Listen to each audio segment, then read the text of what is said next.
Protection cell Rajamahendravaram తరపు నుంచి మన రాజమహేంద్రవరం మున్సిపల్ కార్పొరేషన్ అవుట్సోర్సింగ్ సిబ్బంది, ఇంజనీరింగ్ సంబంధించిన సిబ్బంది, వాటర్ కానీ అలాగే ఎలక్ట్రికల్స్, లైటింగ్ కానీ, తోటమాలి కానీ మొత్తం అందరూ కూడా ఇంజనీరింగ్ విభాగానికి చెందిన వాళ్ళందరూ కూడా కొద్ది కాలం నుంచి సమ్మె దిగారు.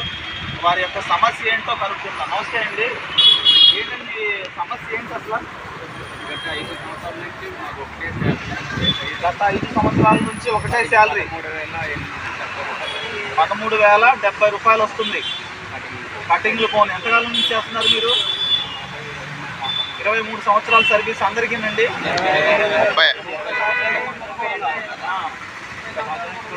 30 సంవత్సరాల నుంచి కూడా ఉన్నారు. అయితే మీకు జీతాలు పెంచాలనే ఒకటి మొక్కైన డిమాండ్ మీది. తర్వాత ఏమో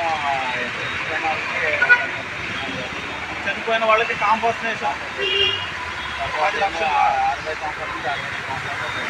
60 సంవత్సరాల యొక్క పదవీ విరమణ 62 సంవత్సరాలకి మీకు కుదించమని అడుగుతున్నారు. రిటైర్మెంట్ అయిపోయినారు. 10,000 జీతాలు కరెక్ట్గానే ఇచ్చేస్తున్నారా మీకు? పథకాలు కూడా వచ్చేలేదండి.